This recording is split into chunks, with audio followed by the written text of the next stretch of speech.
send, is a great way of doing that. Um, did anyone have any, out of interest, technical issues using their phones when trying to photograph details? Good. That means I'm doing my job properly. Carrie, you look like you shaking your hand. I mean, I think I tried to get really close on some things, and even when I did the lock, like there's some details that maybe my phone it was like just not gonna happen in that close up of a picture. So, I think that was probably my error, but I was hoping my phone would Yeah. go And it's about long. what out of interest, what iPhone have you got? I actually have a 16. Yeah. So I thought you were going to say that. Um, one of one, as you see when you move for any of you, whether you've got an iPhone 11 to 12 or 16, it doesn't really matter. When you move your phone close to a subject, you're going to get that little yellow flower that we've talked about. And that basically means that the camera switches into macro mode. It's trying to recreate as if you had a real camera. Sorry, I shouldn't say real camera because the iPhone is a real camera, but if you had a traditional camera and you put on a macro lens. Um, the problem is when you put on a macro lens on your iPhone is not to get too technical, but you have something called hyperfocal distance. And that basically means there is a minimum distance between you, the photographer, and the subject that your camera will focus. Now, a big advantage of why people buy macro lenses is it helps them get like right in the nose of a subject and they can be like zero point 0.5 inches away and take a picture. Most iPhones let you take a picture within about 1 to 2 inches of the subject. That's the iPhone's hyperfocal distance.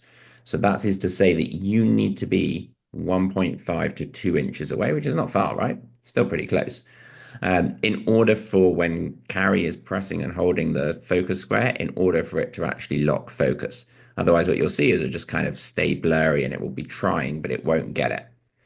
A little trick around that, because sometimes we're 2 inches away from something, but it's still not filling the frame like we want to, is actually to take, well, not a step back, but move your iPhone maybe 10 inches back and then zoom in.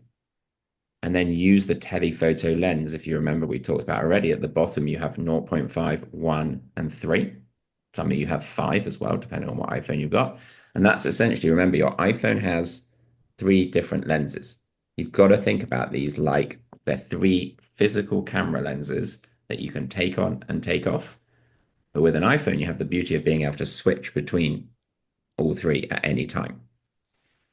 By taking a step back and zooming into that telephoto lens, the number 3, which for most of you will say 72 millimeters.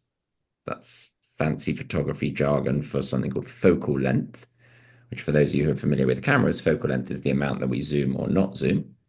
It's how we measure the amount of zoom on a camera lens. But if you zoom in, don't zoom in by pinching, pinching, pinching. We've already established when you pinch, pinch, pinch, you're going to lose quality. If you zoom in, and I'll show you this actually, let me just get out my phone so you can see. So you can either, let me turn my blur off so everyone can see me okay. Um, so you can either zoom in by pressing the button. Okay, that zooms in. That's optical zoom, not digital zoom, which means I don't use any lose any quality. Or for most people, how you hold an iPhone, they use their thumb and they flick the wheel. So if I wanted to get a close-up detail, I don't know, of this chair, I could like put my phone and put it right on the chair, but I may not be able to get like the stitching and like the focus of it that I really want to get. Instead, I would move my phone a tiny bit back and zoom in. It's a great hack to help you get better macro photography on an iPhone. Because to be honest, an iPhone isn't really designed for macro photography. They try, but it doesn't have the elements built into it. But that's a good way.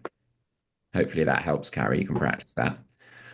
Of sometimes if we really want to fill the frame with like something abstract, I always say to people like a fun project to try on this on is like just go in your kitchen and like cut a pineapple, cut an apple, like cut a kiwi in half and try taking a close-up picture of it. You're going to see lots of abstract detail and pattern and line and shape that is going to make the macro photography, the true definition of macro photography is that you have a more than one-to-one magnification. That's to say that the object essentially looks more than 100% bigger than it really is. It looks larger than life. And that's in that we can obtain on hold on, Carrie, I'll come to you in a sec. That we can obtain on an iPhone. It just takes a little bit of practice. And also, it's much easier. One other thing I should say, it's much easier in good light. So if you took that kiwi that you cut in half and you put it on a table near a window with the window light coming in the day, the iPhone is going to have a far easier job taking a close up, detailed picture of that than if you tried to do it at night in your kitchen, just with your household bulbs on, because the iPhone is going to interpret that as it's much darker.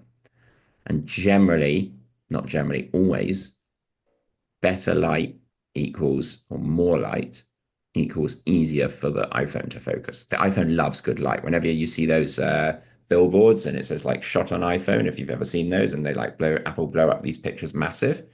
If you look carefully, very rarely are they shot in bad light. In fact, they've usually brought in extra lights that light up the scene because the iPhone is phenomenal in good light, but it still struggles a little bit when the light is dim.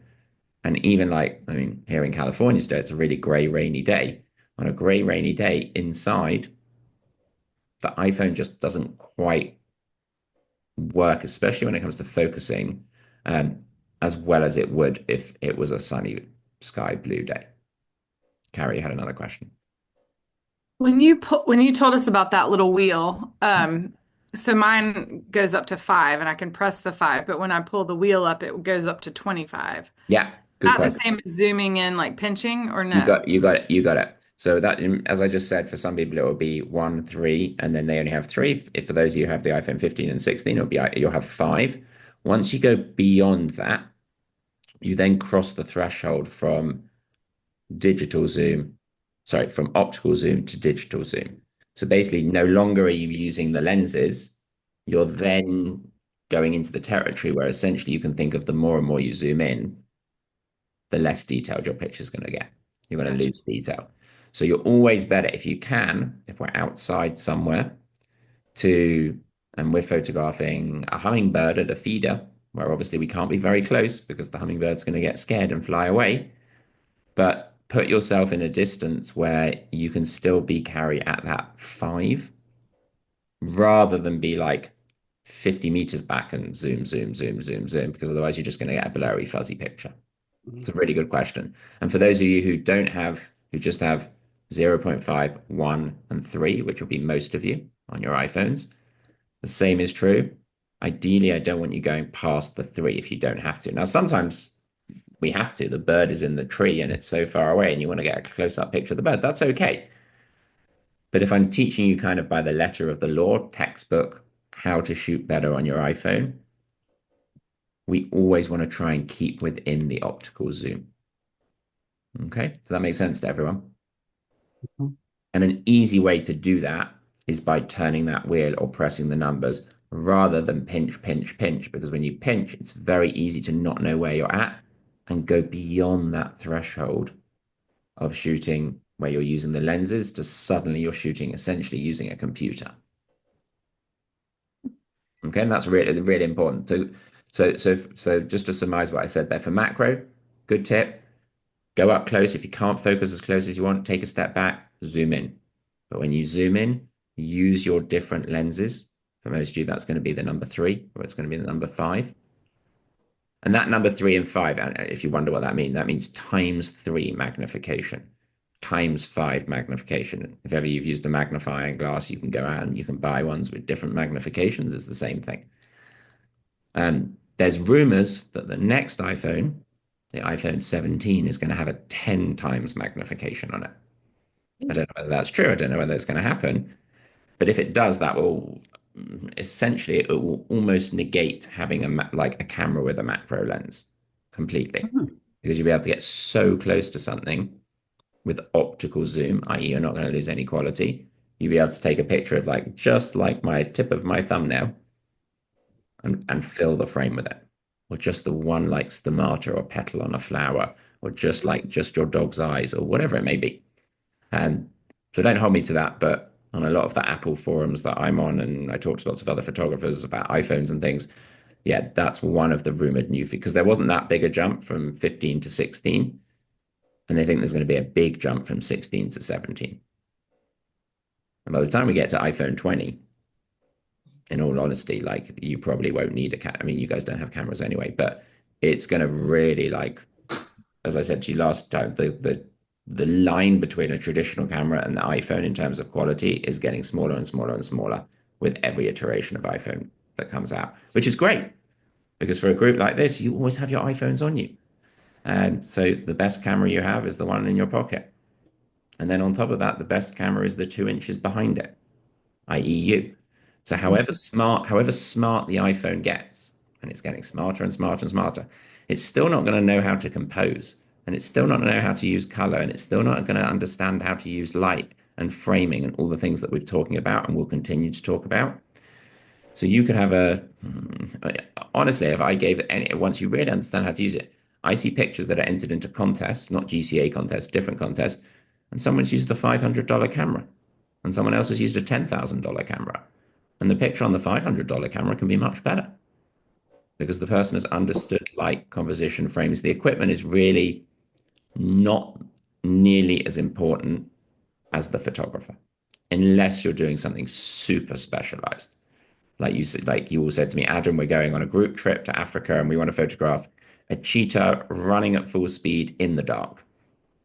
Then I'd be like, okay, fine. You probably need something like specific in terms of equipment. But for most of you, like in living your everyday lives, walking around, observing things, using the conduit of a camera lens to see the world and pick out these little small vignettes, which is why I was really encouraging you to think about details because of what I said about how photography is all about taking stuff out of our frame. The more we take out, usually the stronger story we tell. And my hope was through setting that assignment, which we're going to look at now, was I was going to force you to think about doing that without maybe you realizing it. Anyone got any questions on any of that stuff? Good, good, good, good. The other thing that I'll just actually add before I jump into your photos that I'd be amiss if I didn't mention is we've already talked about this once, but it's a good place to reinforce it now. Is especially when you're using the zoom, the three, and especially when you're doing macro stuff.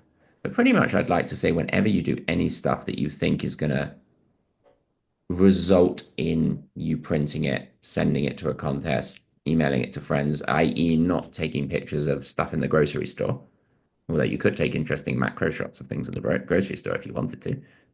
And I want you to remember to turn it onto RAW. Remember, RAW, like a piece of steak, raw steak, which you should all have on the top right-hand corner of your camera. At the moment, it's going to have a line through it. That's by default. That's because Apple wants you to save space. But shooting in RAW, and the reason why I want to encourage you to do that is as we like grow and develop as a group, and as you grow and develop individually, and you start taking more and more pictures, and you want to do more and more with them, then a RAW file is about 4 times the size of the JPEG, which is by default being taken on your camera. And not only is it about 4 times the size, but it's also when you take a picture, if Leslie took a picture of the room she's in right now, it would take unless she changed it, it would take something called a JPEG.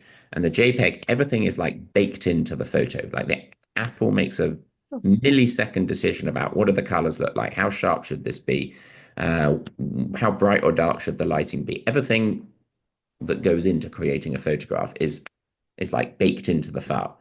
And it's very, very hard for us to then like take those things apart and begin to adjust them if we need to.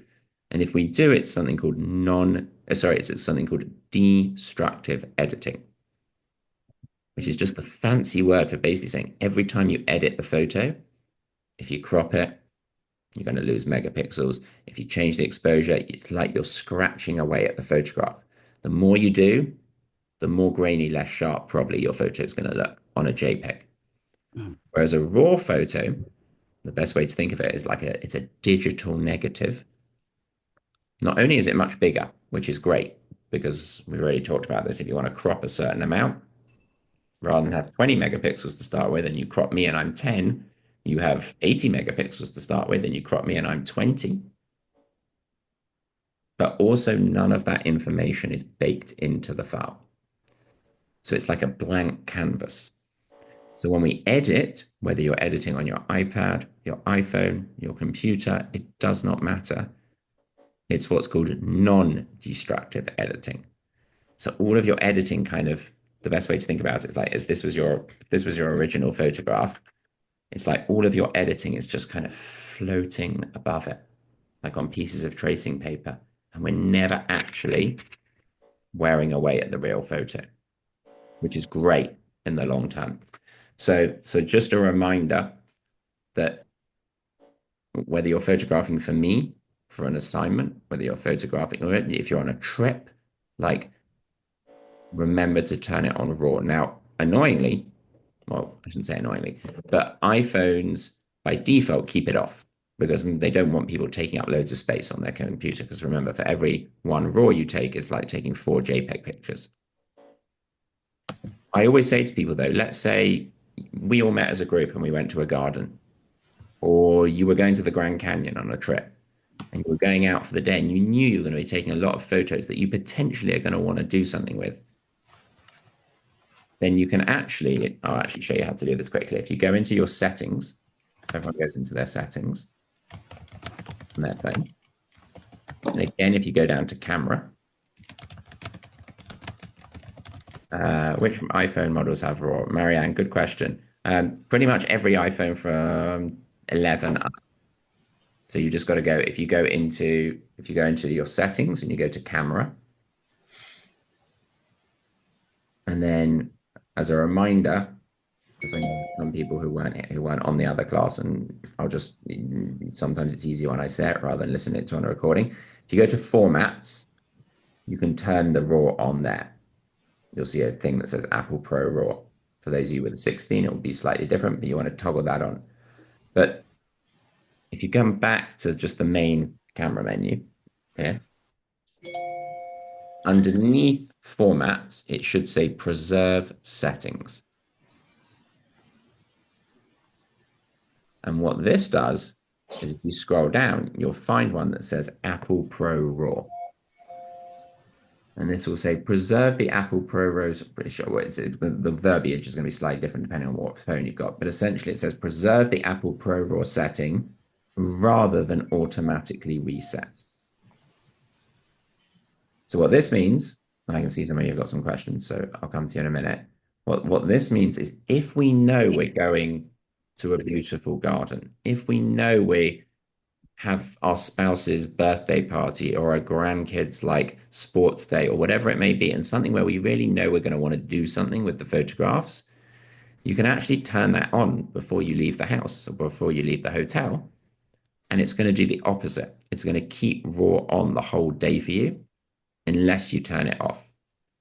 Because what happens with a lot of people, understandably, is they forget to turn it on. Or they turn it on once, they take a picture, then they take a phone call because someone calls them, and then the iPhone automatically turns it back off again. And you got to remember to keep on turning it on and turning it on and turning it on, which can become annoying. So my recommendation usually to people is go into the preserve settings. So settings, camera, preserve settings. Turn on that Pro RAW feature if you know that you are, and for some of you, that may be the whole Yeah. time. You may use your iPhones. Hold on, Cookie, I'll come to you in a sec. You may use your iPhones the whole time to take pictures that you theoretically want to use something with. And by use something, I mean anything where you want to like edit it, potentially put it in a book, print it out on a holiday card, send it to friends. It doesn't matter.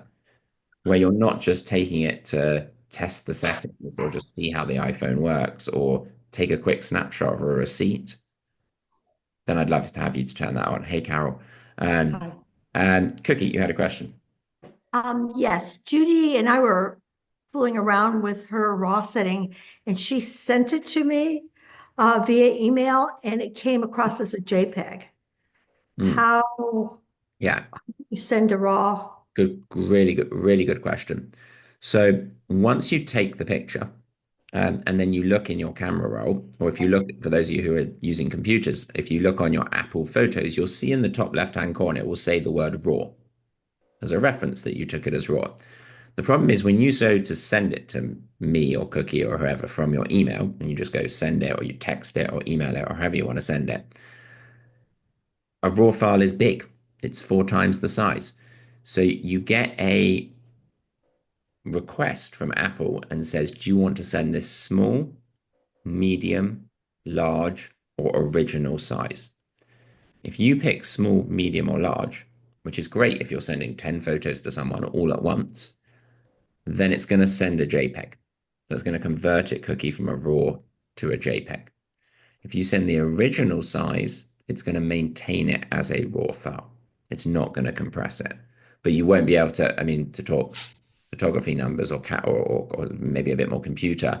Let's say a JPEG, and you see this a lot in GCA, where for contests, they'll say photo needs to be between 2 and 5 MB, megabytes. To give you an idea, when you photograph a raw photo on your iPhone, it's going to be somewhere, but depending on your iPhone, it's going to be somewhere between 12 and 20 MB. That's going to be basically 4 times bigger than what GCA want for when you're submitting to a contest. So in those situations, and actually next to the small, medium, and large will usually be in parentheses the size of the file. How big will it be if it's a small? How big will it be if it's a medium? How big it will be as a large? The really good workflow is, in truth, Cookie, you don't need to send people raw photos. You need to have the raw photos because if you're doing any type of editing, then you are editing the raw file. But when you come to, it's kind of like pressing print and it like becomes a real thing and you want to send it to someone. When you come to pressing print, when you come into exporting it out of your phone, you only need to export out the JPEG because you're not, unless you're sending it to someone to edit or to blow up 20 by 30 inches, which is a whole different conversation. But you really, the situations where you would have to send raw files to friends, to colleagues, is very rare because the hope is that you have it as you want it. I'll give you an example. I mean, me as a professional photographer who's out photographing like every day, I always photograph in raw, but I never send raws to my clients. My clients don't need them. I send them the JPEG versions, but I've done all the editing that hasn't degraded the file in the meantime. And then I just make sure that I'm sending them at the correct size that they want them. And usually people want smaller sizes when it's like going on the internet, for example, because if we send really big sizes, it bogs everything down. It slows it down because it takes more time to load. The only really reason to send larger sizes is if someone specifically requests it or if you're sending something to a printer. So if you're sending something to your local CVS or Costco or a more professional printing lab, so there's a really good one relatively near you guys. There's three, I'll just tell this for the benefit of the group. There's three main labs across America if ever you want to get into really printing your photography. One's called Bay Photo, that's on the West Coast. One's called White House Custom Color, that's in the Midwest.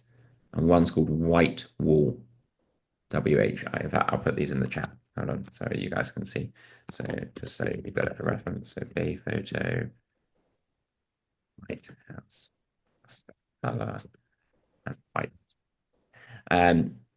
Sorry, white without the S. And if you want to get into printing, and those are like the high end ones. Then you have like Blurb and Snapfish and ones that you guys may be familiar with, if ever you've tried to make a book or a holiday card. Even sending to any of those ones, you want to send them as large a file as possible. Because what you don't want to do is send them a teeny weeny little thing and then they have to blow it up because then you lose quality. General rule of thumb, and I know GCA asks for 2 to 5 megabytes, but general rule of thumb is if you want to print something, it needs to be more than, it needs to be somewhere between 5 megabytes up. I would feel comfortable at like 10 megabytes. But it depends on how big you want to print it. If you said, I want to mural my whole wall with a picture, well, then it has to be much larger. But to answer Cookie's question, and I think it's a very good question, is if you want to send the raws, you just go to the picture, you hit the little square with the arrow in it like you'd normally send it, and you just send original size. But most of the time, you're not going to need to do that because you would have done the work to it. You should be happy with it, and then you send it off to a friend. Okay, good. Nancy, hey, I can't find raw. you can't. Well, what iPhone are you on? I'm 15. Okay, so if you Nothing says raw. I'll tell you what it says that might be what I should find. Formats. HEIF, anything That's else? hot. Um, High mm, efficiency, high efficiency, does it say? it does. All right, wait a minute. Photo. Yeah, and it's got a line through it. HEIF max, and it had a line through it. Take off the line. Okay, take off the line, and that's raw. That's Well, the it's the only extension. thing over there, so I figured it had to That's be. correct. Yeah.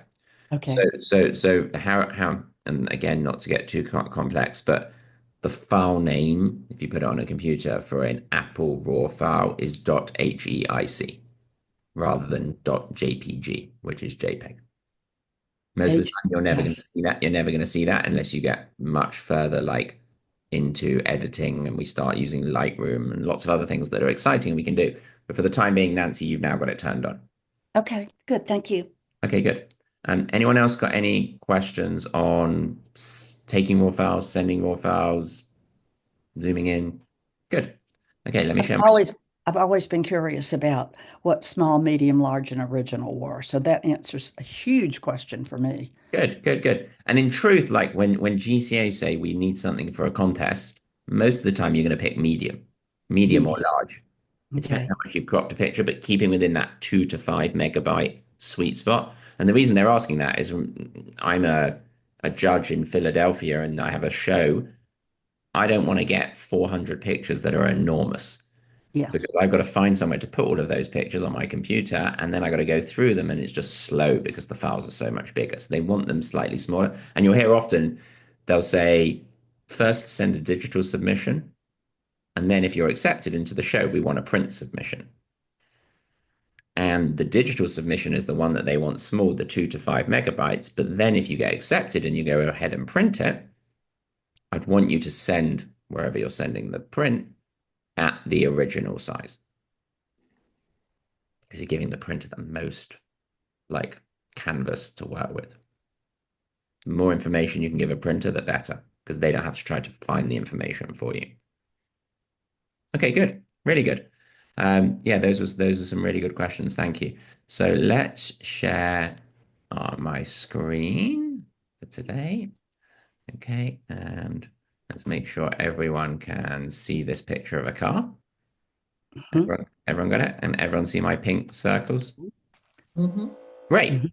Okay, so you're going to see it's really interesting how everyone interpreted details. Really interesting, because some of you interpret it in a totally different way to others. So here, this is a like really interesting look at the strong color shot of this wheel. Kathy, where does your eye go in this picture? Um, let's see. I think it goes where that reflection is. Yeah, over to the right. I agree. I feel like my eye actually kind of went somewhere here, Mhm. over to it almost is like the Michelin Man guy there. He's the subject, Mm-hmm. and one, I think this is very well executed, but watch the edges like up here we don't need. And I think this is where, and this happens so often when I first give people a details assignment, is I would have loved whoever took this picture to go a little bit closer. Even better if they could have got down a little bit lower. Remember, you can turn your iPhone upside down. But I Mhm. think by bringing this in a little bit, we maybe can include the fender there. I can kind of recreate this. Um, but I want to eliminate a lot of the stuff. Like, I mean, I could go right in on this and I could just make it a picture of a, this is a detail shot, like that's a detail shot. Even if I want to include some of the green, maybe I want to twist my camera around. That's a detail shot. I think what we had before, I wouldn't class as a detail shot. It's not close enough. Here's what we had before. It's an interesting picture, but there's lots of details here. There's the Michelin Man. I wanted to start on this one because you're going to see this is a bit of a recurring theme. There's the spokes of the wheel. There's the interesting chassis of the car. There's obviously a really interesting thing that whoever took this could have done. You could have gone in and just taken the reflections. Could have zoomed in on the reflections. We're going to talk about reflections a little bit later. I've got a photographer I want to show you to talk about reflections. Um, but this could have been this. It could have been this. It could have been this. It could have just been the spokes of the wheel. There's tons of things that you could have taken. You remember his perspective. I like even like where the light is hitting up here. You just create something really interesting and abstract. But well done whoever took this, because the most important thing is you didn't show me the whole car, which is what most people do who haven't had a photography lesson. So this was a good one to segue into. Look at this one for details. This is really interesting. So this is taken on a camera, not on a phone, and really, really like great perspective. Well done for looking down on the subject, whoever took this. Create something really engaging. We get really pulled into the eyes. Even this picture, and this is probably more by luck than judgment, but is that the lipstick and the hair bow are the same color or similar color, which helps tie this all together. Um, Now this, to be honest, would be an interesting shot even without the hair bow. Just like if we wanted an engaging portrait of the subject, I think we could have gone there. If anything, because the hair bow is so busy, perhaps the bow is, if we look at the two next to each other, perhaps the bow is kind of saying, are there two focal points in this picture? Is it the bow or is it the eyes? Where do you want me to go? I think the bow alone is an interesting picture. Just the detail on the bow.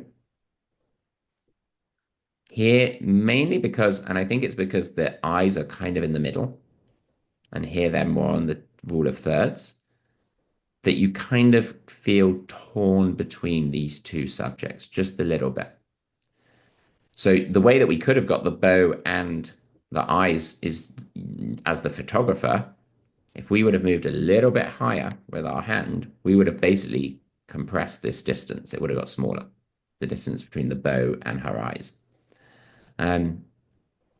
But I think if I was creating, unless I think I would veer towards this one if I was taking the portrait of the gymnast or the cheerleader or the ballerina or whatever she's doing here, because I really want to get sucked into her eyes. The eyes is the key.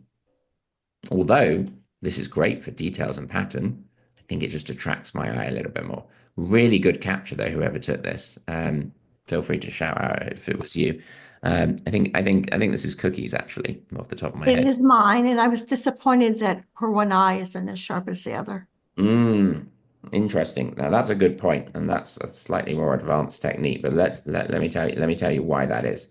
So if you look at your settings cookie, so you were photographing at f1.4. Now, for those of us with an iPhone, we're not controlling this at the moment, so don't worry. I'm just going to address Cookie's concern for like 30 seconds. This is a very, very skinny depth of field, very shallow, right? So, like here's you taking the picture, here's the cheerleader, and then your depth of field is very, very narrow, like super skinny like that.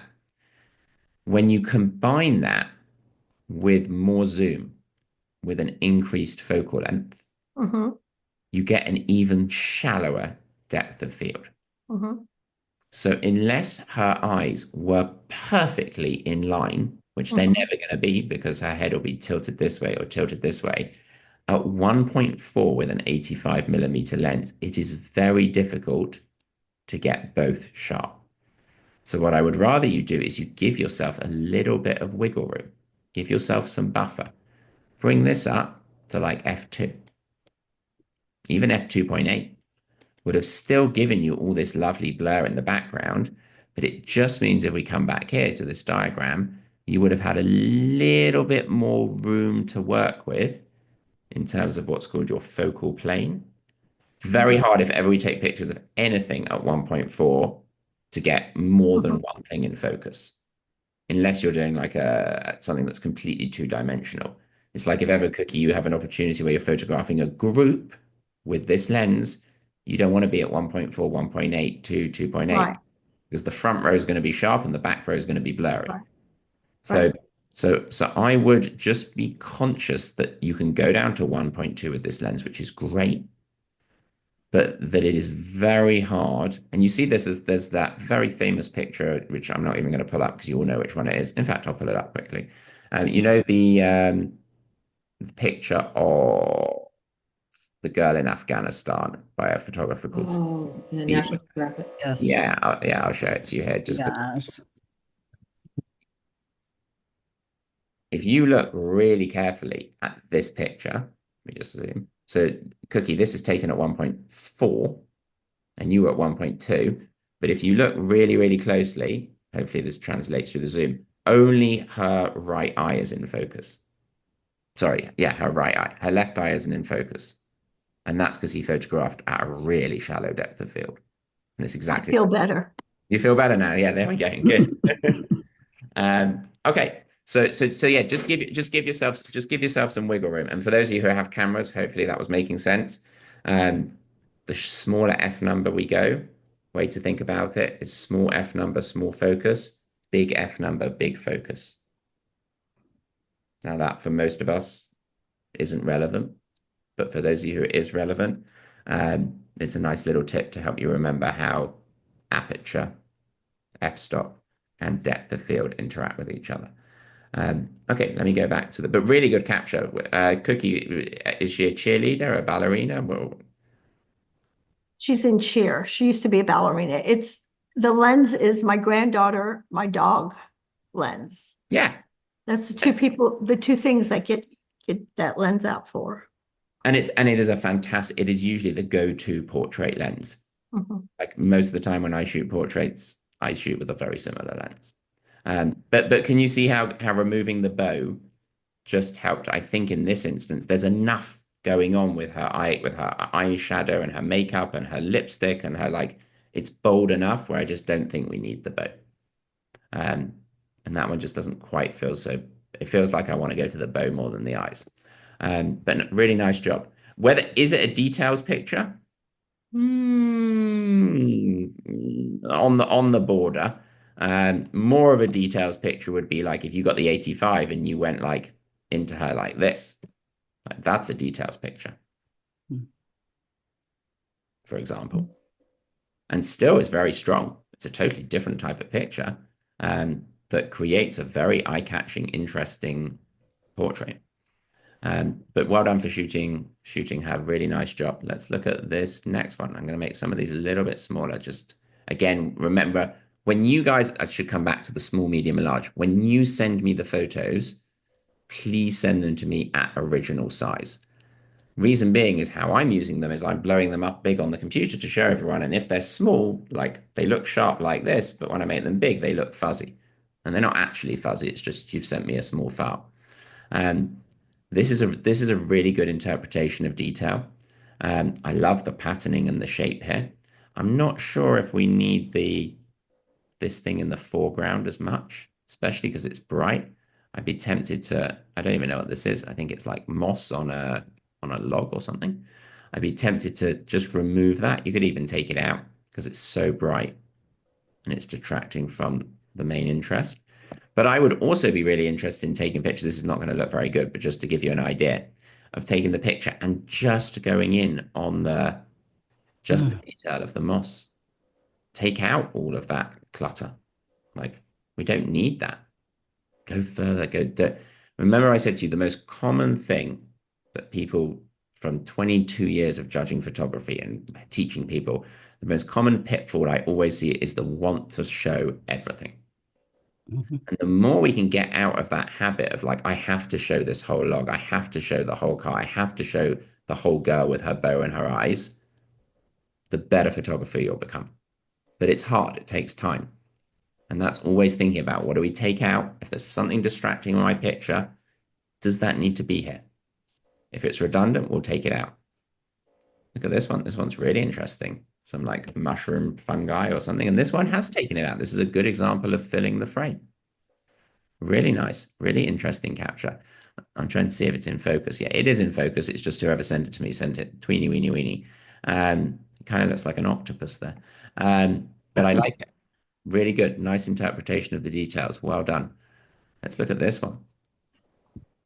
This is kind of to go back to Carrie's point at the beginning of the class. This shows you and should give you confidence that you can take close-up detailed macro S pictures with an iPhone. But notice the light is really good in this picture. It was bright, which made it much easier. But look at the level of detail and the level of focus on this picture. Oh my God. Look how sharp that is. Now, this is the iPhone 16, so it's the best one currently available, but you can get a similar level of sharpness on the 13, 14, 15. And look how this is so interesting how whoever took this would have been able to zoom in or put that and then put their square right there. 1, 2, 3, hold. And by putting their square there, focus goes just on that tiny, tiny bit of the flower. Look at the softness of the petals on either side. Beautiful capture. Very well done, whoever took this. It's really good. But I'm going to push you a little bit more. I want to think about when you're looking at this scene, what happens if we maybe flip our camera like and go like something like this? I'm not saying it's better, but I want you to experiment. What happens if we go here? The beauty of digital photography is it's free. The only thing it takes is your time. And I cannot emphasize and encourage you enough to when you find something that you think is interesting to photograph, don't just take one picture. Don't point and shoot and move on. Take 5, 10 pictures of the same subject, move around. Remember, zoom with your feet, change your perspective. Move around it, see how the light's hitting it differently. Come closer, go further away. Try some in portrait, try some in landscape. And that's the best way to be able to hone your eye. The key is experimentation. It's that Henri Cartier-Bresson quote that I told you right at the beginning of the class. Your first 10,000 photographs are your worst. But this is a great capture. Well done, whoever did this. Very, very good and right along the line of details. This one's also interesting. Look at the light in this one. Look at what we call the dynamic range. Look how we've got very crisp whites and very deep blacks. Now, whoever's edited this has kind of put a little bit of a greeny sepia filter on this. But the key is actually, it's kind of interesting. This leads me to talk about something that may be relevant, is all of you can change your photos on your camera to be black and white. You can edit it. You can take the saturation out of the picture when you go edit on your iPhone and you turn down the saturation. Generally, when we look for what makes a good black and white picture, it stands on the strength of two things: composition and lighting. In fact, color can often be distracting. So color can almost like cover the cracks of an okay photo and make it seem like a pretty good photo. But when you strip the color away, you really get to see more obviously how good is the lighting and how strong is the composition. Now, in this particular instance, we've got really interesting composition because we've got something that's pretty symmetrical. And we know we like symmetry in our photography. You can see if I put a line down the middle of this, there, it's almost straight down the middle. Very, very symmetrical. It's very geometric, this. It's really interesting. I'm not sure if it's a details picture because it's probably not, it's showing too much. But I really appreciate the changing of perspective, the looking up. Like I would have been really interested for a details assignment, like if the photographer would have zoomed in, maybe just on that area there, just show the interesting, like they look like I'm not sure if they're eagles or hawks. It looks like some kind of a bird coming out of the column. But the interesting like craftsmanship here, I think could have been showed. But what I really like here is this black and white conversion and showing a large dynamic range. And as a reminder to everyone, dynamic range is how much light our cameras can capture from the darkest of the darks to the brightest of the brights.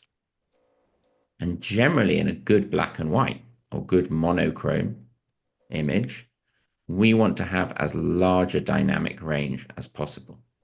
We don't want it all to just be kind of some like mid-tone grays in the middle because that tends to look flat.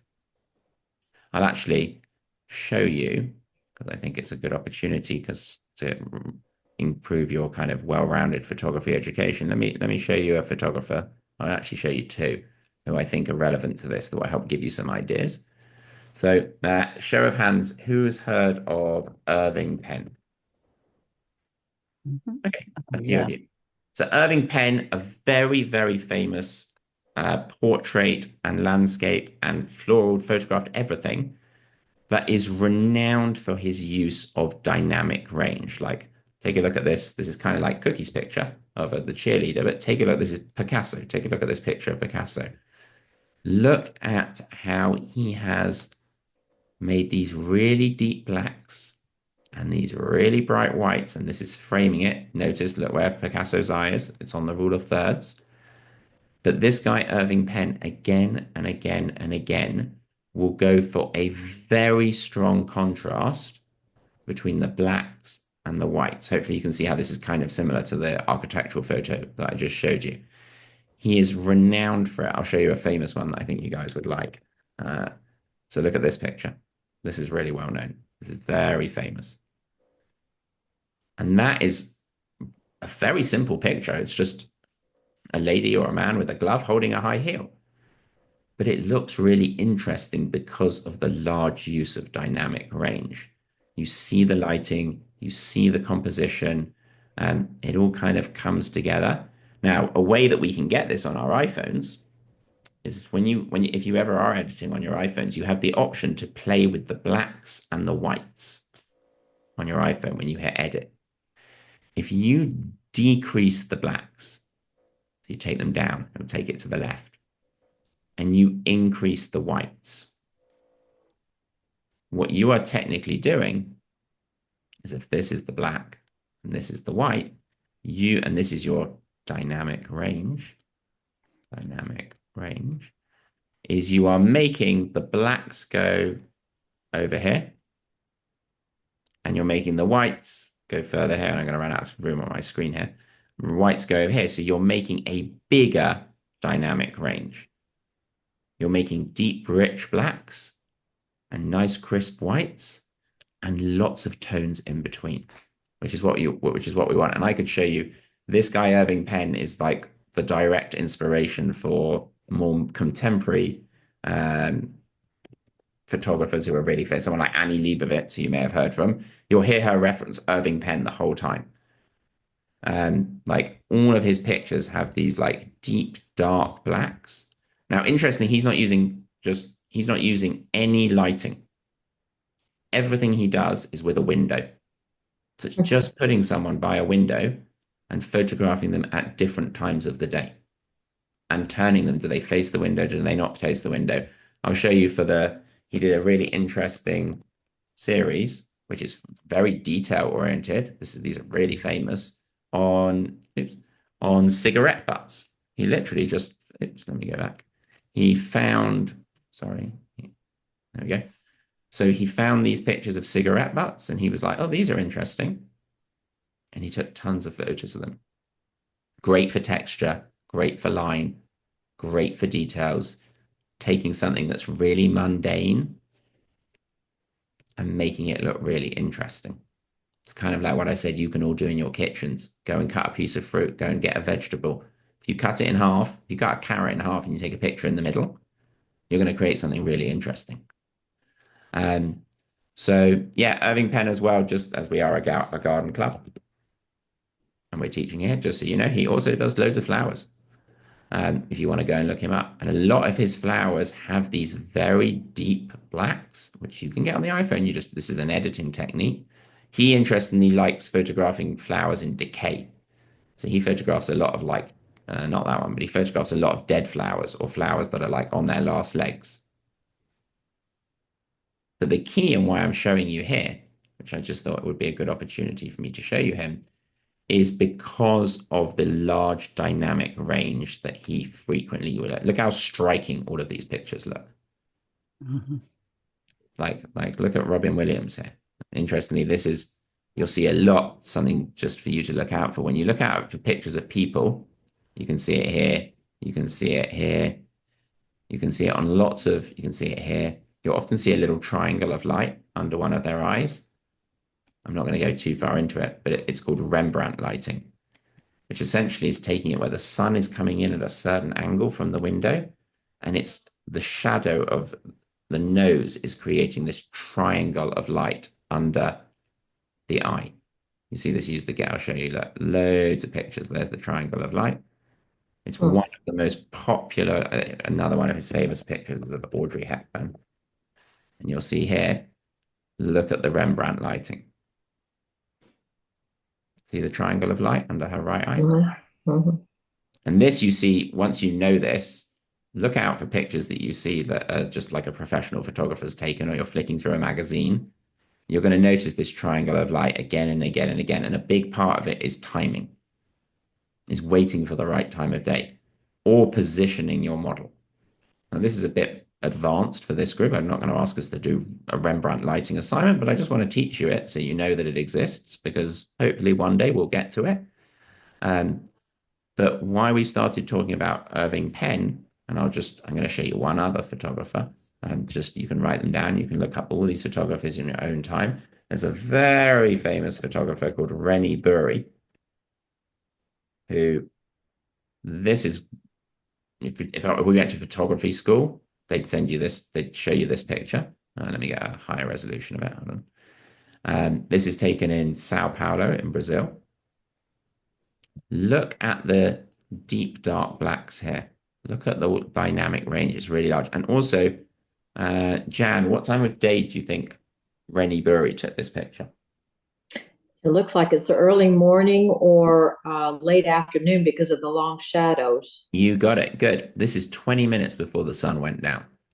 If he would have gone and taken this same picture in the middle of the day, it's not going to be nearly as interesting. This is taken on a rooftop in Sao Paulo in Brazil. It's called Men on a Rooftop. It's very, very famous. There's a lot of chatter. Like if you study this picture, a lot of people find this bit distracting in the middle. And they say maybe Rennie Bury should have moved 10 steps to his right and closed up the gap.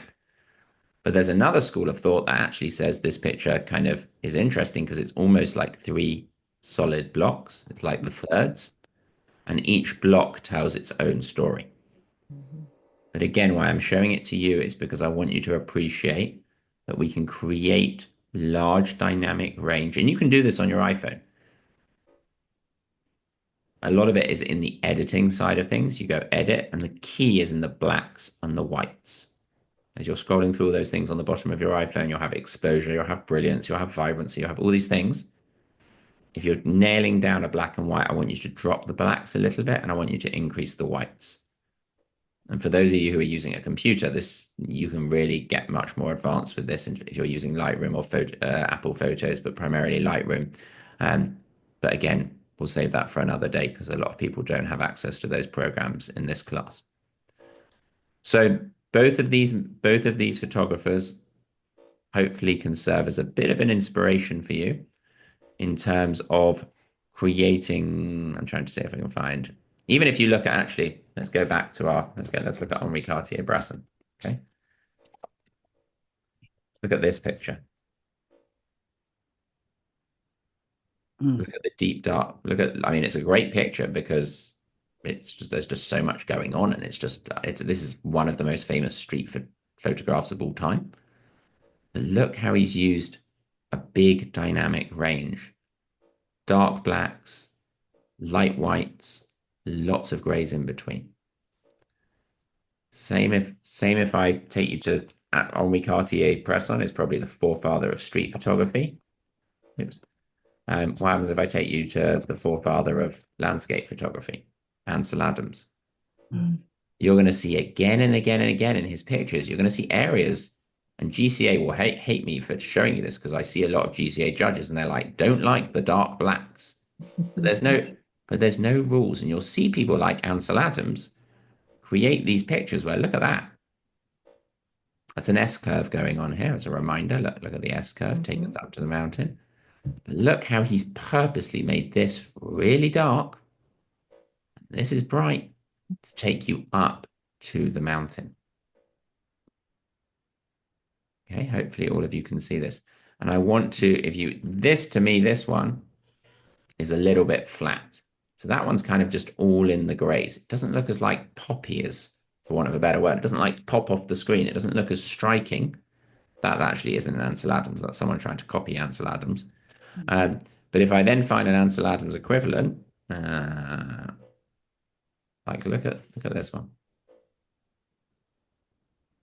In fact, a lot of his pictures, he often will go so far that he'll make like, look at this is a very famous picture that's really good for, I like showing people for lighting and shadow and dynamic range, is he's got the really deep blacks. He's got the really, sorry about my writing, there we go. He's got the really bright white, and he's got everything in between. And also, like how Jan said with the men on the rooftop, this again is taken just before the sun set. That's why we have this really interesting shadow. It kind of looks like the Loch Ness Monster. But we have this really interesting shadow coming across the mountain, and this as well helping to frame it. So a little bit of a tangent there, but just I love in my classes showing people other people's work, not just my own, because I think it helps you become a better rounded photographer. And you can go away and research those photographers and look them up on your own and enjoy their work in your own time. So let's go back to, does anyone have any questions on any of that stuff that I just showed? Show of hands, who preferred Irving Penn stuff to the Henri Cartier-Bresson? You have a favorite? No, that's okay. Go away and look at them. But for black and whites, I always show people anything monochrome. I always love to show people Irving Penn because he really pushed the envelope of what you can do with a monochrome image. He actually just had not relevant to you guys, but it may be traveling actually. You should look it up. There was an exhibition at the De Young Museum here in San Francisco, a retrospect of his work. And I think it's going across to it's going to the Met in New York and lots of other exhibitions. He's a very, very, very well-known photographer. Who interests me and why I like showing him to a group like you is he didn't need fancy lighting. Everything is natural daylight, which just shows you if you put a still life or an apple or a person next to a window and it's the right time of day, and you can create a really interesting picture. And that's a fun thing to sometimes play with, is to find a subject, pick up a pineapple, put it by the window, take a picture of it at 9 in the morning, take a picture of it at midday, and take a picture of it at 5 in the afternoon in the same spot. And look how different it looks at the 3 different times you take it. And you'll quickly learn that if you have an east-facing window or a west-facing window or a north-facing window, or wherever your window faces, that there's going to be times where the light is more interesting, and there's going to be times where the light is more flat. Remember also, you can move around. So you can put your back to the window, which is usually what we do.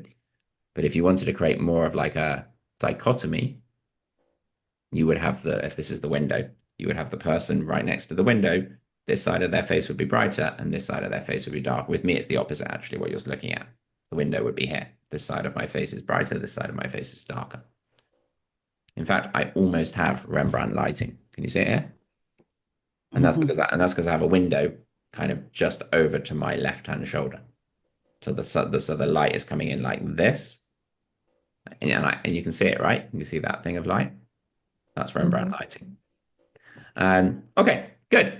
So let's go back to look at, so nice capture, whoever did this. And I appreciate you showing this because it allowed me to dip our toe into the world of black and white, which I'd love to cover in more detail. It's almost its own class in itself. And hopefully we'll get to that in time. And I put this one next to it on purpose because I knew I was going to talk about black and white for you. And look at this one. This one's great. Really interesting still life. I think this is daylight. correct me if I'm wrong if you're here who took it, but I think this is just a window over here somewhere. Is this your Yeah, it is. Oh, Marianne, yeah. Is it a window on the camera left?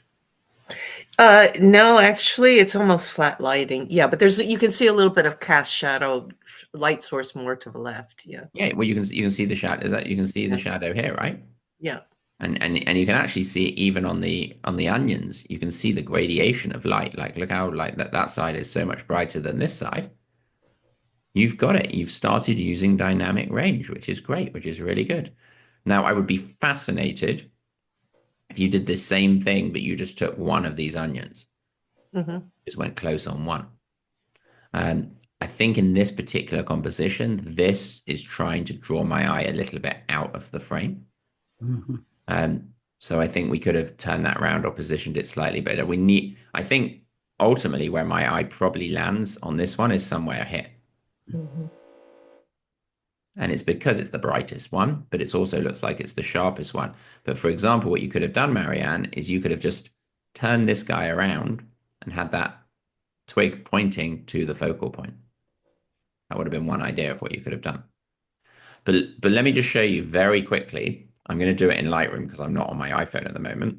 But let me show you the difference it makes when you take down the blacks and increase the whites. So I just made it. Let me just quickly do this. So I'm doing basically exactly the same as what would happen on your iPhone. I'm just doing it in a kind of a quick and okay. Look at the difference between the two. Wow. Looks like an old master. Yeah. But it's just using more dynamic range. So it's getting those deeper, darker blacks. It's getting those richer whites. And it's getting more, you're essentially showing more light. And you don't notice it that much on a color picture, but you notice it a lot on a black and white image. So Marianne, if you can go back and edit this and you go and play with it, and in fact, you took this on a camera, Marianne, so you didn't even take this on an iPhone. So I'm not sure how you're editing or looking at your pictures. What are you using when you? I sometimes use Lightroom. I have sort of some experience with Photoshop. Great. And I also use Capture One. Yeah. I mean, if I had to choose a favorite out of those three, which I think would probably be best suited to your needs, it would probably be Lightroom because Photoshop has probably too many bells and whistles for what it does we need. for me. And for most people, and most of the tools that people were using every day, or the stuff that you guys would want to use as a group, Adobe, who make Photoshop and Lightroom, have moved more and more of those like everyday tools into Lightroom to mean people don't need to leave Lightroom. It's a one-stop shop. And Capture One as well. Capture One is great if you're like tethering and you're bringing in hundreds of pictures, but it doesn't have nearly as good at editing capabilities as Lightroom. So if I was going to choose one and focus your attention, Marianne, and for anyone who wants to eventually get into more computer work and working on, and it is nice to work on our photos on our computer because it's much bigger, it's easier to see, there's more you can do. I would steer you into the direction of Lightroom. I'm intentionally and purposely not talking about Lightroom in this class because I know most people don't have it. But when I teach intermediate classes, advanced classes, we spend tons of time talking about how to best convert a picture into black and white in Lightroom, how to do this or that. Kind of like what I did there. I just did it really quickly. But I haven't actually changed any of the structural elements of Marianne's photo. All I've done is show more light. It's fabulous. and it just straight away looks more striking. But it was fabulous, Marianne, because you took it in the first place and you saw it. So I'm not going to take the credit. I'll let you take the credit. In that you really see that lovely window. Like, look how these like shadows become so much more pronounced in this one. Look at like the colors of the onion. Well, I shouldn't say the colors. I should say the shades of the onion, the tones. So really very good. But the takeaway for the group is let's try and use those deep dark blacks. Let's try and use those rich whites and everything between. And you can do that on an iPhone. You can edit it on an iPhone. It's better, ideally, in the long run if you do it on a computer, but you can do it on an iPhone. Nancy, you have a question? Well, I just sent you a text about it. What is black point, and does it relate to black and white photography? Oh, good. Yeah. Don't send me any messages. Sorry. Not that I don't want to see your messages, but when I'm teaching, I never can see them. So if you send me okay, good. So Okay. just, I'd rather just put your hand up and just ask a question because then I can address it. So great question. So what is black point? So black point is exactly what I remember. So if you imagine, let's draw another diagram here. So if this is the amount of light that our camera can see, okay, which we call Hmm. dynamic range, sorry, Yeah. then you have a point set over here that is your black point. It's your black point. And then you have over here on the other side, you're going to have your white point over here. Okay. What we do by reducing or turning, if you go to the left with the black point on the slider that you'll get when you click on that, is you are moving the point of where the black starts further back, further over here. So you're basically making the blacks blacker, the darks darker. And when you do the same with the whites, you're making the whites whiter. Okay. You're moving the white point. So suddenly then the white point is here and the black point is on the other side is here. And resultantly, what we get is we get a much bigger dynamic range, Okay. which is this is exactly what, Nancy, that's what I've done here. I've Mhm. just moved the black point, so it's more in the blacks, and I just moved the white point, so it's further up in the whites to see more light. Okay. Now, better cameras, better iPhones see more light naturally. They have bigger dynamic ranges. But the key is you've got to find the good light. Remember, photography is all about drawing, painting with light. Without good light, we've got nothing. And I would argue that shooting black and white forces you to think much more about lighting and much more about composition. It's a good assignment. I may actually get you all to send me some black and whites around a theme. But hopefully you can see that Marianne did a really nice job here. I've just enhanced it ever so much, just a little bit, just to help you show. And this is kind of becoming a bit more Irving Penny here now on the left-hand side. But it's a simple change. You just got to know how to do it. So nice job. Let's look at this one. This one's great for details, to bring us back to details. Really good capture. It's one thing that slightly irks me about this photo is I just wish it was a little bit straighter, but that's fine. But the focus, the filling the frame, 100% a detail picture. Really interesting. Love the changing of perspective to look straight into the mouth of the flower. Again, you've got good light here. You can see how the light is hitting the central focal points here. Very, very nice. Very, very nice. And again, shows what you can do with an iPhone. Because lots of people say to me, Adam, I can't take pictures close up with an iPhone.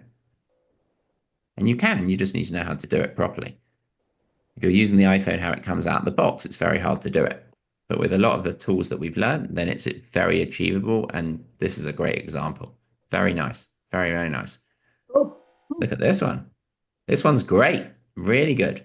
In fact, I'd argue that whoever took this, I'd crop it even a little bit more, get rid of some of that sky or whatever it or the background. Just go in on the dog's eye. Really, really interesting and creating something.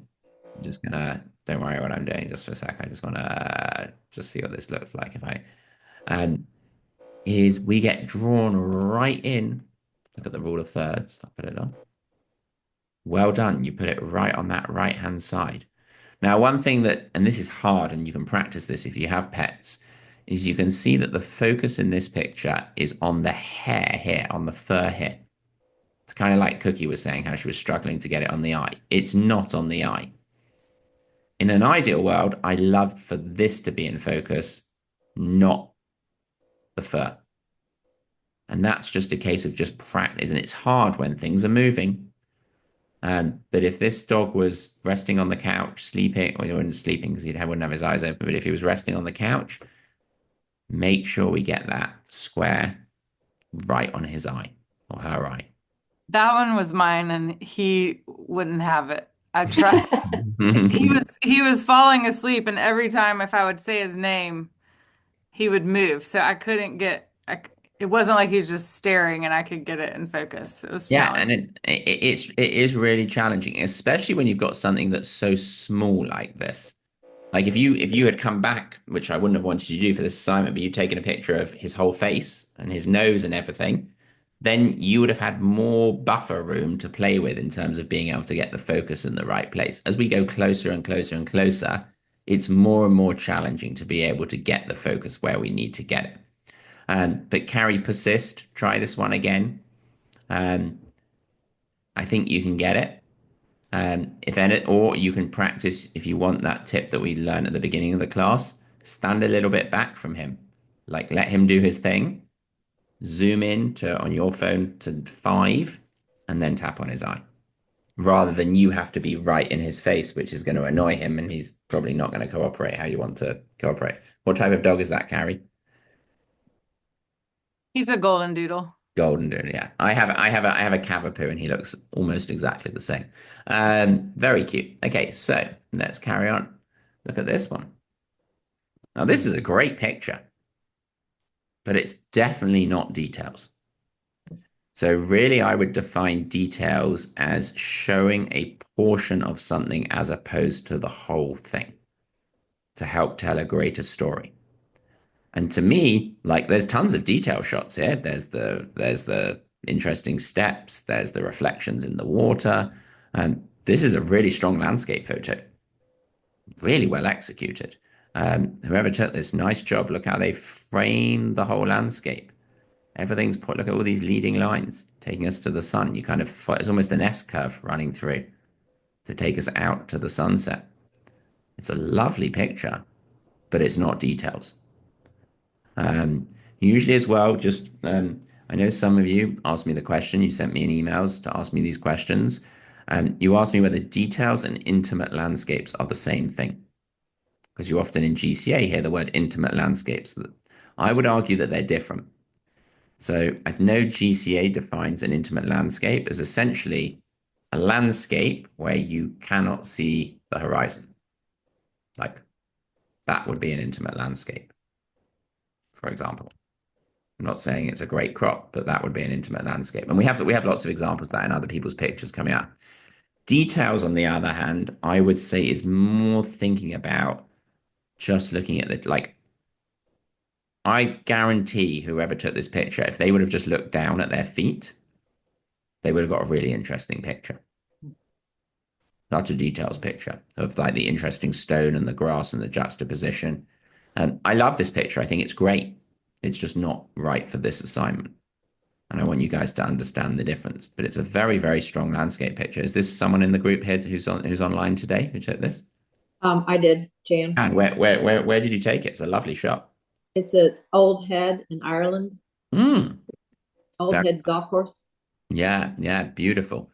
I love the cragginess of the coast. Can you see, Jan, how it's not really a detail shot?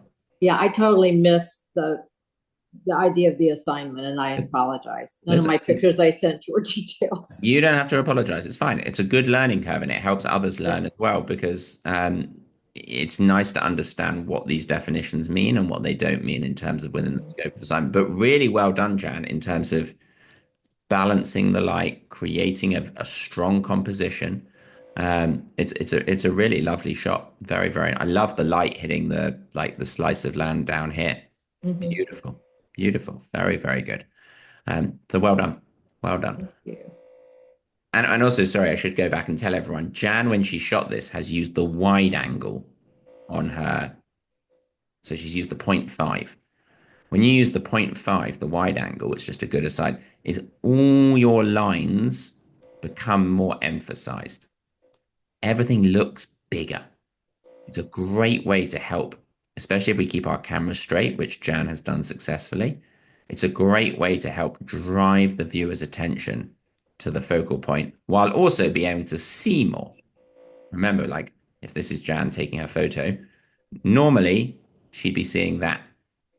The minute she goes to 0.5, she's seeing this. She's seeing a much wider field of view. It's great for landscape photography. Really, really good. Like and something to play with, especially because it helps emphasize leading lines as well. So nice job. Thank you. This one's good. Really good. Lovely lighting. This one would make a really good candidate for a black and white because the lighting is really strong. I'm just going to show you very quickly. Look at this. Not to diverge too much, but that's how most people send me black and whites. Look at the difference when we, again, I'm doing more than I've told you to do on the iPhone, but I'm just kind of trying to be quick, and there we go. Okay, look at the difference. The one on the right is too flat. It's got good bones, it's got good lighting, but we need to make the blacks like I'm now seeing shadows like here that I wasn't even seeing on this one. And if I come back to the color one, so if I go back to the color one, hold on. Let's just reset it. Then the color is the story here. Yeah. The color is the right. It's like this beautiful, vibrant yellow flower. You're so pulled in by the color. You don't really notice the nuances of shadows and highlights, the dynamic range. Whoever took this one, I probably again would have gone in a little bit closer. Don't think it needs all that foreground. And I even would have been tempted to like play around with this and say, I don't even want to show the whole flower. Maybe I just want to focus in on like this little petal in good light. And I just want to show like that. That's a details picture. But nice capture, whoever took this. And actually, oh yeah, this is on an iPhone. But just watch out sometimes, and especially I know GCA pick up on this the whole time. They hate these backgrounds sometimes that they think are distracting, judges. But I don't want you shooting just because you think it's going to do well in a contest. I want you photographing because you like doing it and because you're capturing stuff that you enjoy. That's the most important part. If someone else likes it, great. If someone else doesn't like it, that's okay too. The most important thing is you like it and you're having fun doing it. So good capture, whoever took this. Nice job. Really nice job. Let's look at this one. This is a really interesting details picture. Kind of like Carrie's dog. Same principle. Now I'd love on this one. Again, I'm wondering, do I go just a little bit closer? I mean, I could just go in onto, I'll probably turn it this way. I could just go in on the horse's eye there. The lighting is quite strong there, but that's more of a deep, maybe I go in on, I'm going to try and recrop this because someone cropped it as a square, but maybe I do that. Maybe I just focus on this side, which is, I love the greenery behind, and I do that. That's really abstract. Really interesting. But well done, whoever took this, because even the original capture, this is not easy to do and not easy to get into focus. When it's this small, this close, look at the level of detailing. It's kind of interesting. Look how sharp this bit of the horse's hair is. Look at that. That's where the light and the focus ended up. You can actually see his mate, like the white stripe running down the horse is kind of blurry in comparison. It's kind of what happened with Cookie's picture of her granddaughter, is that the depth of field was very shallow here. This was taken on a camera, not an iPhone. And, or maybe it was taken on an iPhone. Let me have a look. No, it was taken on a camera. But just, this is again good practice for, I would argue that the left-hand side here, because it's so bright, it's a little bit overexposed.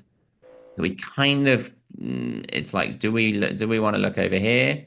Do we want to look over here because this is all so nice and pretty, or do we want to look down the middle?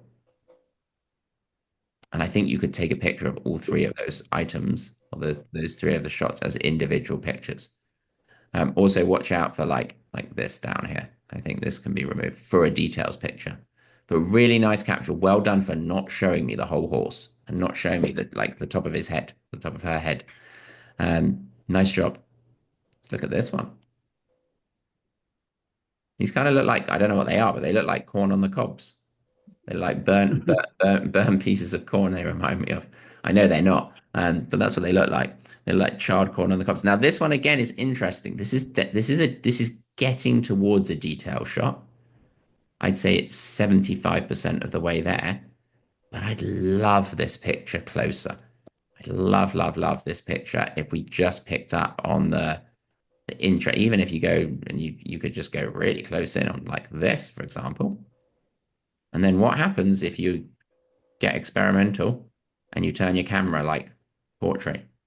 sorry, landscape, and you create something like that. Now I have no idea what it is, Mhm. but you're creating something. I ideally want all of you to try to think about that. I'm trying to move your photography away from just documenting the moment. We're not just using photography purely of just like, I was there, I was by this flower, I was in Ireland, I was by this sunset. Like, it was amazing. I'm documenting it so I can show everyone how amazing it was when I go back home. I'm trying to push the envelope to get you to think a little bit more creatively, a little bit more fine art of rather than just documenting, taking a photo, we're moving towards that making of a photo. And a lot of that can be achieved purely by moving around, changing perspective, adjusting your angle. Like even this picture, I could, and again, what I'm doing, some of you may say, oh, yeah, I don't really like that. It doesn't matter. It's the experimentation. Even just tilting my camera. Again, if I compare this to the original, bring up the original, I would argue that the one on the right is just more interesting. The one on the left has too much. You hear this word sometimes called negative space. This is negative space. It's like areas of our photograph that's not really, it's not adding any value. Sometimes negative space works, but in this case, I think there's too much. Um, let's see who agrees with me. Show of hands, who prefers number one? Okay. Show of hands, who prefers number two? Okay, so the majority of you.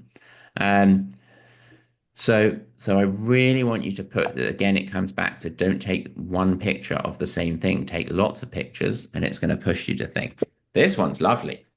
I really like the different textures and the color here is very rich. This is the person here who took this picture. Oh, Cookie, great. So Cookie's got strong. Oh, I'll change my color because you can't see the red there. Cookie's got strong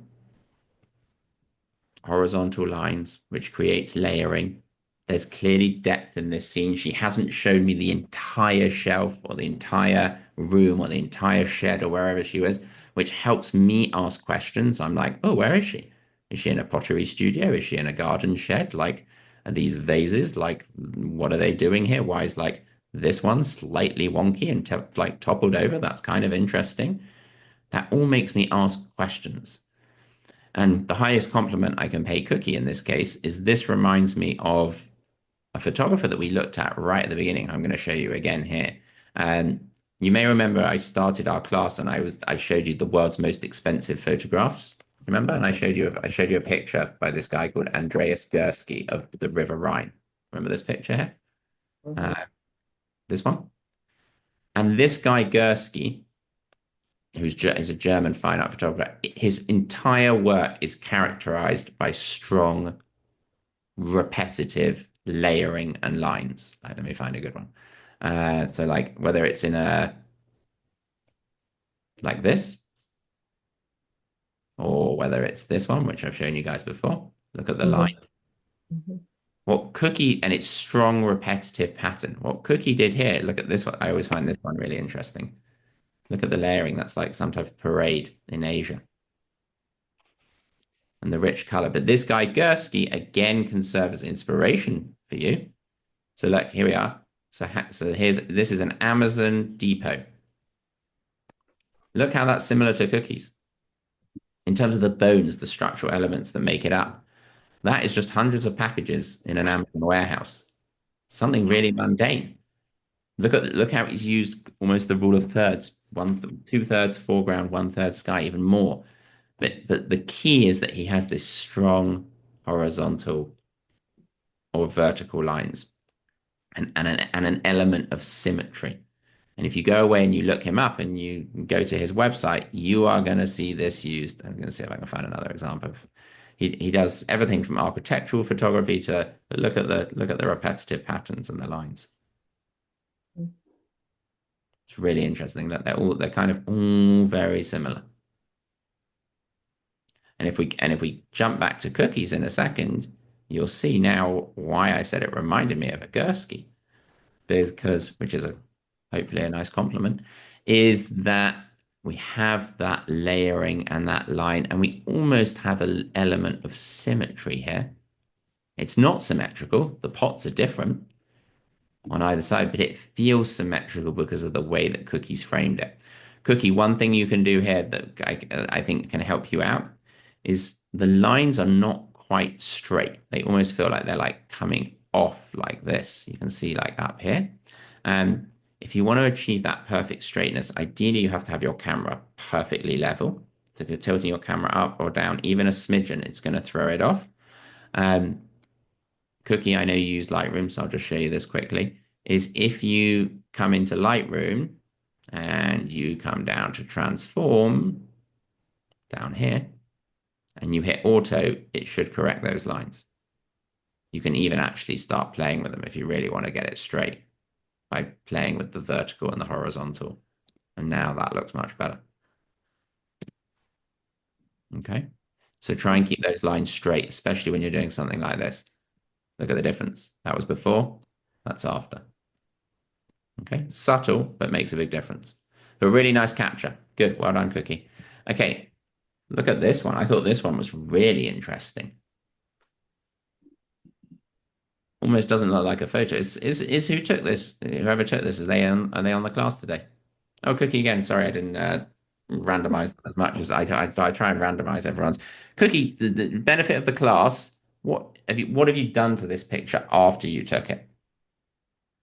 I probably, I probably used some topaz on it Yeah, because it to give it almost texture. it almost doesn't look like a photo anymore.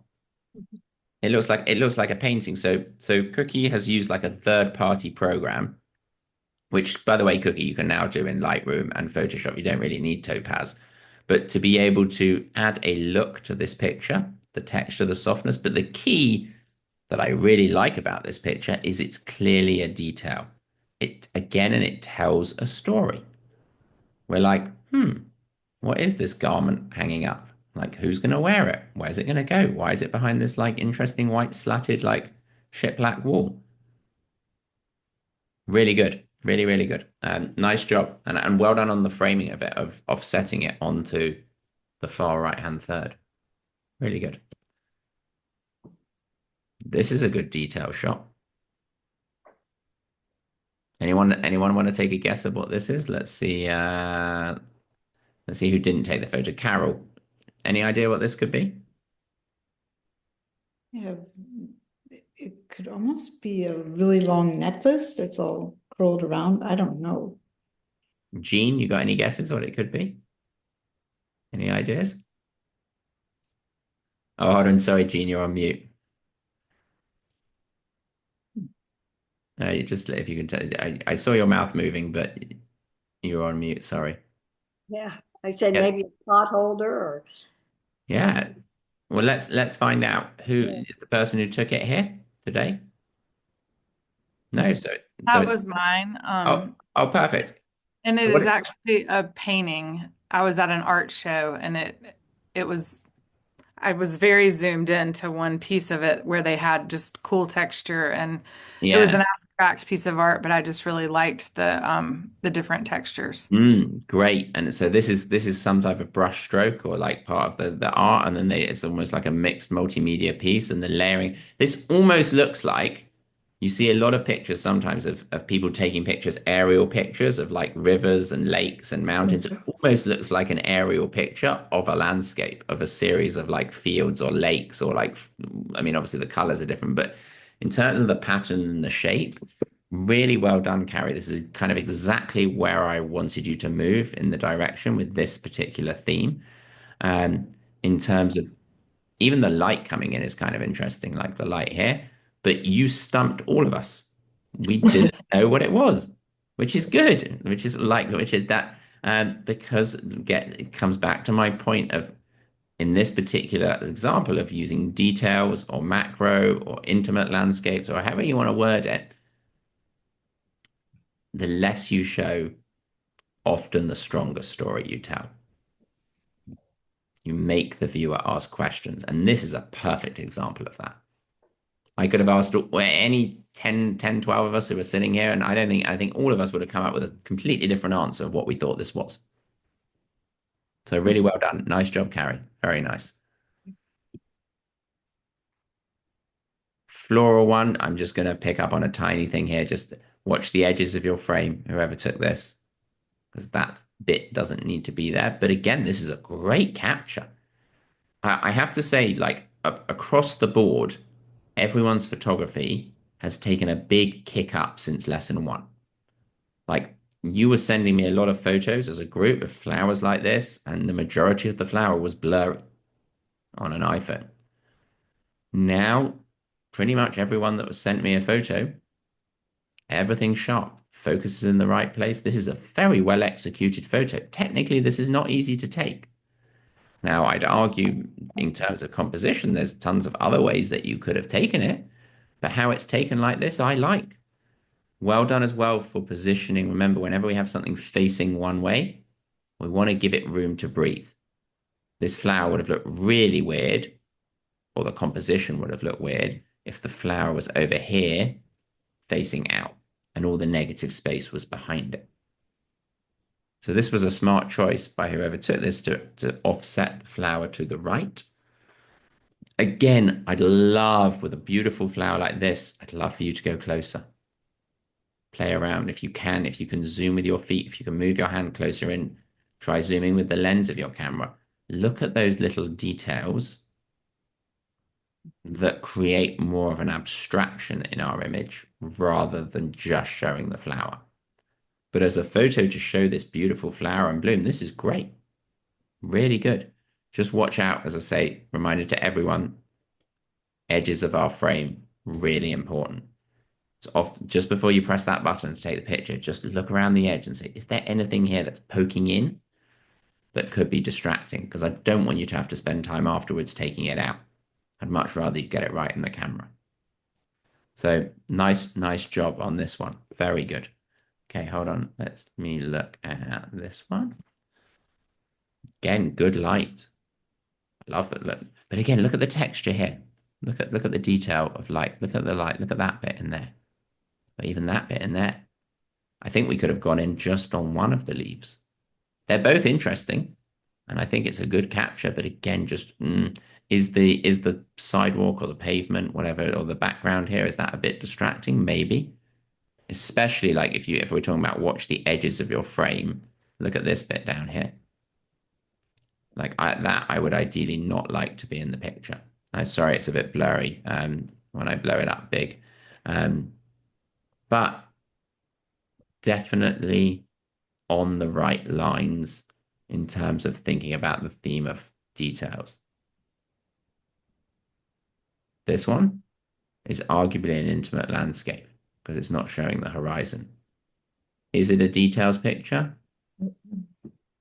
No. Details picture could have been the reflections of the water. Could have been just coming in close on this flat. It's a lovely picture. It's very well executed. I wish there was a little bit more room to breathe, maybe just a tiny bit more up here above the barn. It feels a little squashed in there. But actually, again, this picture has an S-curve running through it. That's an S-curve taking you through to the barn. So I hope that when everyone looks at this, your eye actually kind of ends up here, even though there's a lot going on. It's also very nicely framed by the plant material.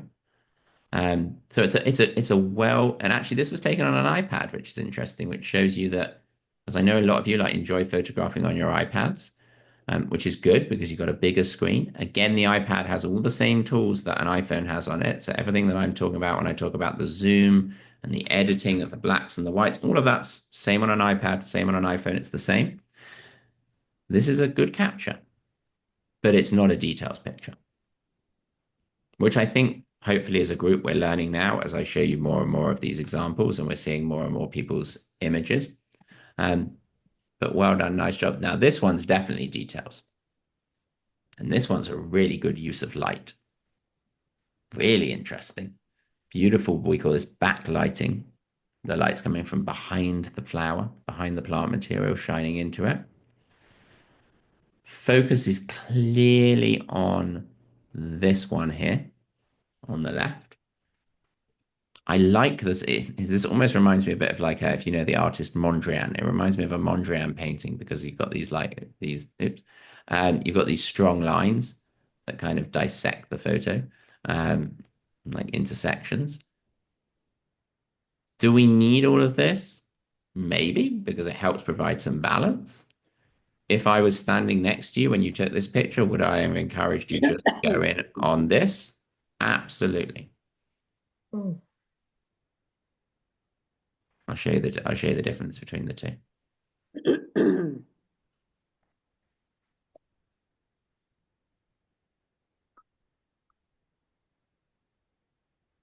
Very similar.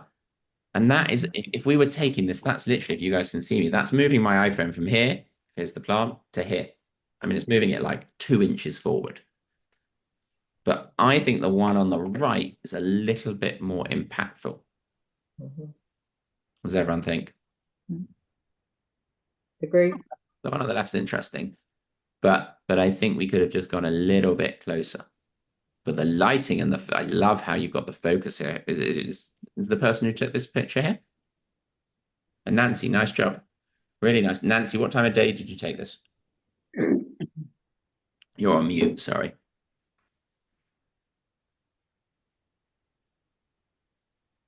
The golden hour. You need the golden hour. There we go. Good. Golden hour in the morning or the golden hour at night? In the afternoon. In the afternoon, late afternoon. Beautiful, great. So as I said to all of you, it's nice that we're doing these classes this time of year. It's a bit colder, obviously, to go out, but the advantage is you get golden hour at 4, 5 o'clock. You don't have to wait up till 8, 9, 10 o'clock, which is what you got to do in the summer to get the same light. So it's much more accessible in fall, winter, even early spring. Like we're coming into the time now where stuff is going to start to bloom and burst and grow. Take advantage of the fact that you don't have to go out after dinner, like before bedtime, to take a picture, and you can do it at 3 o'clock, 4 o'clock, 5 o'clock in the afternoon and get this really rich light. Nice job, Nancy. Really nice job. Thank you. This one's interesting as well. I love the perspective here. Really good job. Look at the sharpness of this one, whoever took it. So this is on an iPad, which is great. So really strong capture. Getting down low and making this, I don't even know what type of flower it is, but making this flower look huge. And interesting that you've got the little wasps or bees on there as well. Now, I wonder what happens. Do we need the siding of the house? What happens if we just go more like this? Now, I think in this instance, you're now drawn between the one on the right and the one on the left. And it's like one or the other. In fact, the one on the right is fascinating in terms of the texture. I would have loved a few close-up details pictures of that one on the right or any. But I think actually, if you're going to remove the siding, then it's almost like we want a picture. We can go like this. It's going to be small. Sorry. Yeah, I don't like that one as much. I'm trying to get something where it's a bit more balanced and it's not quite as distracting, but kind of needs us to move. But I would just watch out. I can't quite get there, but with recreating the crop here, because I can't move where you were standing. But what I probably would have done if I was standing next to you when you took this picture is I would have encouraged you, if you were here, to take one step to your left and take the same picture. And if you would have taken one step to your left, what would have happened is you would have closed up this gap. You wouldn't have put them right on top of each other, but you would have put this like here, and you would have got rid of a lot of this. You would have just had the green foliage behind it. And that green purple, almost are complementary colors. They play off each other. But I love the level of sharpness in this picture. It's actually amazing how good a picture you can get now on an iPad. Who took this picture? You here? No? Okay. But hopefully everyone can see that the siding of the house there is a little bit distracting and that we could have moved to take it out. Okay, next one. Definitely not details. Pretty picture. S curve. It's funny when people design golf courses, they think of S curves the whole time. You see it in golf courses, but you see it in garden design. Like if you walk into a public garden, you see these S curves. It's all intentional. There's an S curve here taking us to the lighthouse. I'm not going to spend too much time on this one because it's definitely not details. Um, but it's a pretty picture. Well done for putting most of the foreground being the golf course and just having the lighthouse at the top. Not putting the lighthouse. Most people never had a photography lesson. They take their picture and they go like this. And they just put the lighthouse right in the middle, which is nowhere near as interesting because your eye wanders more. So nice job, but let's just focus on details if we can. Look at this one. Another golden hour, late afternoon or early morning picture. The reason I really like this one and why a couple of you just went, ooh, is it's because of the perspective. So rather than shoot straight on at the flower, we've gone to the side of it, which is good. Why not? And we've created something here that is fascinating in terms of the texture and the line and the detail. I wonder what this one looks like if we spin it around, if we rotate it. Let's have a look. Still interesting. Kind of looks like I sometimes give people, and we're a bit early for it as a class, but I often give the theme of growth as a photography theme. I kind of feel like I need to give that one to you in like 3 weeks or a month when things are a bit more like out. But this really feels like it's coming up, like, and the lighting is beautiful. And we're not seeing the whole flower, just a section of it. Well done for obtaining that focus in there. Again, this is an iPhone showing that we can get close. Whose was this? Anyone here? Oh, Nancy, nice job. Really, really nice job. So Nancy has kind of coined and got good at finding the light in golden hour, as we've seen from the two examples that we just looked at. So really nice job, Nancy. Really nice job. Out of interest, Nancy, what was behind this in this black background? Can you remember? But this was in my garden, In your and garden? I don't have any idea what was behind it. A leaf, or I don't know. I'd have to go back and look at the original and It does. see. It doesn't matter. The reason I was asking is like, is it's actually good that we're not seeing. What happens is the light has fallen off enough. I actually can probably. No, I can't see what's there. The light has fallen off enough where you've created it. Almost looks like you took this in a photography studio Oh, cool. because of the lighting. I love the piece at the right that looks like it's fuzzy, like it Yeah, has pollen on it. that one there. Yeah, And I love the leaves on the right, or the petals on the right. and this one, and for Nancy, like this one would make a great black and white because Yeah. you've got the strong lighting to begin with. So whenever you find this good light, and it's a challenge for all of you to look at light. Where is good light? Where is flat light? When you find that good light, let's really take advantage of it. This one's interesting. Again, the detail shot here, I would have loved. This maybe is this Jan. Is this your picture again? Again, yes. No, I figured, is this island again? Yeah, no, it is Ireland. Yes, it's. Oh no, excuse me, it's not. It's. I was in Cornwall, England. This is Port Isaac. Oh, perfect. So yeah, well, I was just going to say it looks very Irish, European, like it doesn't. And again, there's a picture here. If you look down straight at your feet, there's a picture here. Like if you just look at the peeling paint and the brickwork there, if you would have stood by it in terms of a detail shot, I like what you've done here.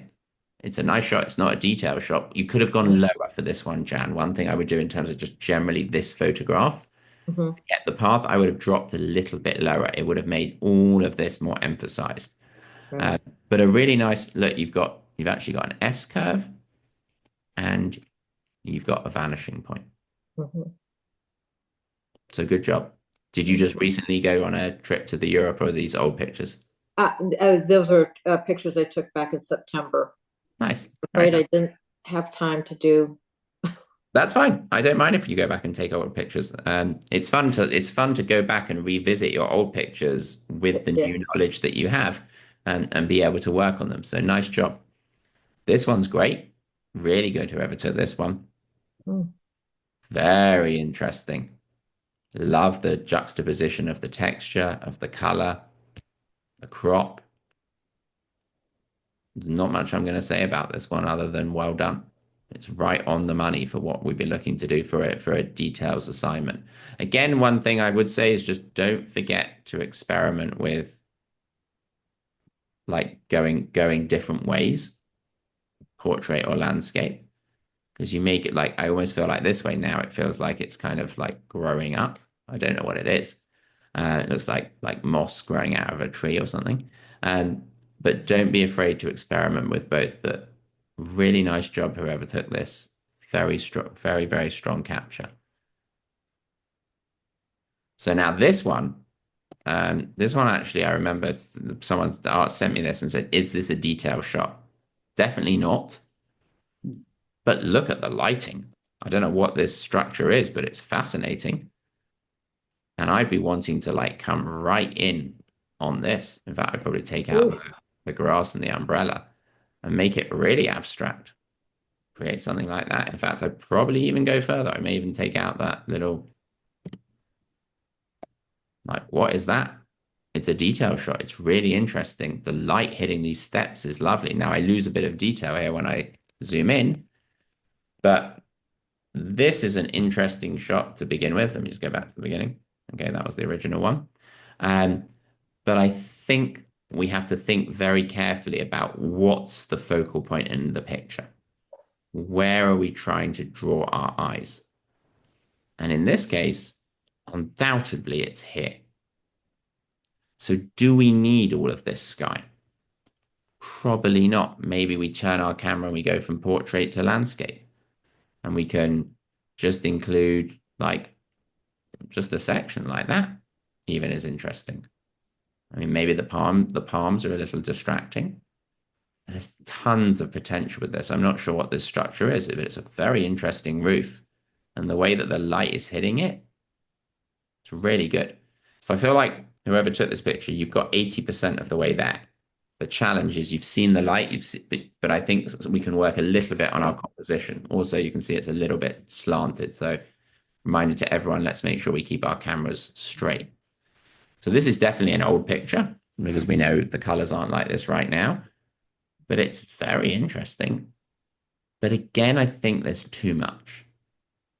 I think it's a lovely full scene, but especially with the tree here, I would probably be anchoring the tree to like the right-hand side of the frame. Straighten it up as well. Before it almost looked like it was two photos that were kind of split in half. Let me show you. Kind of feel like, do I want to go to the right of the tree or do I want to go to the left of the tree? And we get this a lot in the real world, especially in gardens. You see this a lot where you have one prominent element, one big plant, one big tree, one big thing. Unless you're going for something that's quite symmetrical, where you're going to use that to split the frame into two, try and offset that element, kind of how Cookie offset her clothes, like that garment hanging up. The same is true here. Like that straight away feels more balanced. Mm-hmm. And it's little changes, but little changes make big impact. Because often when I say these things, they're like, people are like, oh, that sounds easy. But actually in practice, you got to hone your eye. And the more I show you this stuff, the more we talk about other things, the more I show you other photographers, the more I teach you, the better we're going to become. Look at this one. This one's lovely. Really nice for details because it's not showing the whole tree. Again, could we have gone a little bit closer? Probably. But I love that. Maybe not because I don't like all these twigs in the background. I kind of want to find a happy medium. But I think my eye in this one, this would be good. Whoever took this, this is a good Valentine's Day one because it looks like a heart. I think the leaf looks like a heart, but it's can everyone see that? Can you see the shape of the leaf? But this is the focal point. This is where my eye goes. And whoever took it, nice job because we naturally put it right on the nodal point, right there.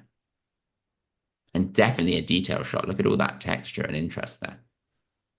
Very, very interesting. This one even better. I'm going to start. I'm going to give you two assignments. And this just reminds me of one, just while I'm talking. So one is, I'm going to call it around the house. That's it. You can take pictures of whatever you want around your house, especially if it's going to be raining. It's a good thing to, and that could be in your, around the house, I will extend to your yard. So around, we could call it around your property, but around the house is going to force you to look for things that you see every day and you look at and you walk past and you don't even think about, and to force us to think about how can we make this an interesting photograph. And this could be, I know this is probably out in a garden, these mushrooms, but this is a great example of filling the frame, creating these interesting textures, and creating and so many of you now are getting so good at your compositions in where you're putting your focal points. I hope that grid is really helping you all on your phone, on your iPad. I think it is, because the compositions that you're sending me are very strong. They're not just putting this right in the middle, which would be the normal way how someone would photograph it. Same here. This is a great details picture of what I think is a guitar with the strings offset to the left. But this is kind of why I wanted to give you the theme of around the house, because you'll just find tons of things around your house that are really interesting. Look at even like the green, I don't know whether it's not like rust, but just the way that the metal has worn. But this is a really interesting picture. And again, I would be experimenting if you wanted, like, try a landscape version of it. Like now, it doesn't even look like a guitar. Now we'd have no idea what it is. But it's interesting. And you look at it and you're like, I could study this photo for a minute or two and look at all the things going on. Look at the different textures, the colors, the shapes, the lines. I look at even the texture of the guitar strings, like the tight coils and the little fur coming off them. Really good, who took this. But yeah, Carol, nice job. Very, very good job. One, again, if I'm being hypercritical, just watch the edges of your frame, Carol. There's that little bit of guitar down there or whatever. I'm not sure what it is, but it's part of the guitar, but I would have probably just slightly cropped that out down at the bottom left. But other than that, really, really nice job. Well done. Same with this one. Now, this one's interesting, but this one is a good one to teach you about patience. Because I think you've got the picture here, whoever took it. The light is great, but I don't like the person behind through the wheel.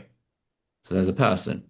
I think it's a person in here. You can see there's a figure.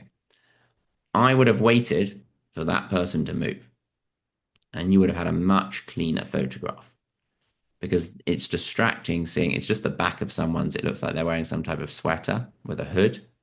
Back there's a person, and there's their legs here.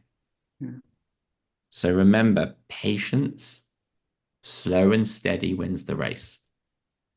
Take our time, look for what we need to look for, and then take our photo. Lovely shot there. And again, this one would look great in black and white if we played with it, because you've got really interesting lighting.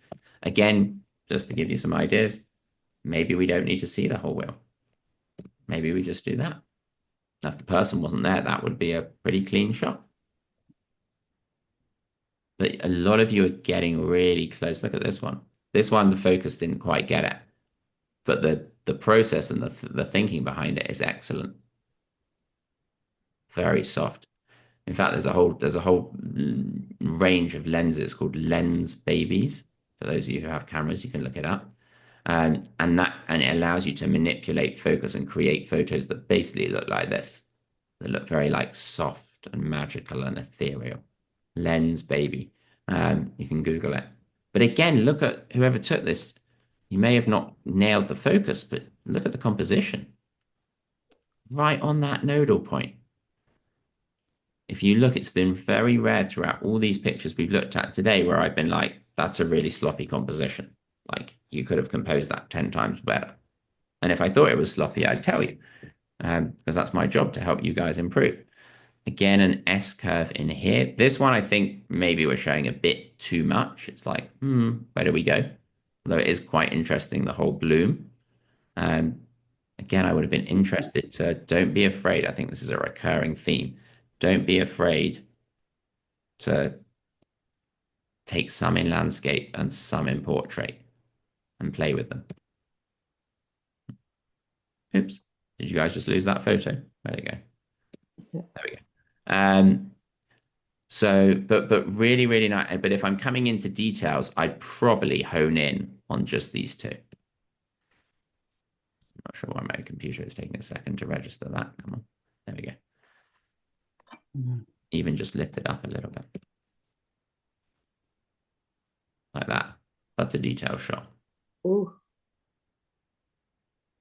You can feel the depth. Yeah. It feels like it's coming out the screen, right? Uh-huh. And last but not least, this one's kind of interesting. Is it a detail shot? It's right on the border for me. But and again, whoever took this, watch the edges of your frame. Like that's like a little distracting thing. But again, I think if I was photographing for Nobilo, the winemaker, I'd probably be photographing this bottle, and I wouldn't even show the whole bottle. I'd go like that. I'd probably offset it even more. Now the lighting is coming kind of straight down the label, which we would have need to move a little bit. But to me, that is creating a more impactful picture than the original. Again, I'll show you. Still tells the same story. I don't think you're losing anything. I just think you're drawn more into the. You notice that the light is not as great on the close-up one, number 2 on the right. But I think it's a stronger composition. Okay. So generally, everyone, really, really well done. Really well done. It's really exciting to see this growth. I'm going to give you 2 themes. I just gave you one around the house, but I don't want you to be limited to going around the house because you guys are out and about the whole time and taking pictures. I'm going to set you something, and again, I haven't covered this. I haven't really talked about it on purpose. I've talked about it a bit through like the last couple of classes, but I want you to think about it. And so you got one of 2, and you can send me both. The other theme is reflections. Interpret it as you want. Is it a reflection of you in a storefront window? Is it the reflection of light in water? Is it the reflection of those people in that car fender that we looked at? There's tons of different ways that you can interpret it, but that when you're out and about, again, I want to force you to look for it. Don't forget the shadowing. In fact, actually, not to over confuse things and give you too many things to think about, but one thing that I would like you all to do, I'd like you all to send me one black and white image as well. So I'm actually setting 3 themes. So two shooting themes for photography, around the house and reflections. And then whether it's an old photo that you've already taken or whether it's a photo that you take over the next couple of until our next class, I want you to convert one to black and white on your phone. Using like we did for Marianne's, I want you to bring out that deep dark blacks and those bright whites. And you're going to find good ones that work well, and you're going to find ones that don't work well. It's going to force you to understand and think more about lighting. Okay, has anyone got any questions? Great lesson. Great class. Yeah, really great class. Good, it's good. So hold on, I'm actually going to keep the recording going just for a second. Sorry, did you have a question, Meredith? Adam, no, this is perfect. We're working on portraits at our next meeting, and lighting. So this was perfect for our group. Good. When is that meeting, Cookie? March 5th. Okay, good. So with a And high reminder, key. yeah, with a reminder, that's useful for me to know. And is everyone in this group working on port? Is everyone in this group? Just Cookie's Garden Club. yeah. Yeah. So hopefully for those of you who are in Cookie's Garden Club, that some of those Irving pens will serve as inspiration. Take a look at his portraiture and lighting. And yeah, a lot of the stuff we covered hopefully is relevant.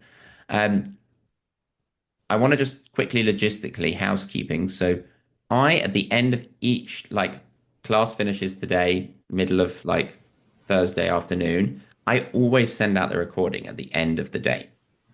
If for some reason you have not got the recording, most of you are having no problems with the recording. But if for some reason you are not getting the recording, if by tomorrow morning you woke up and you do not have the recording, please email me. Because it all works through like I automate it, so it sends it to your email addresses that you're registered for the class with.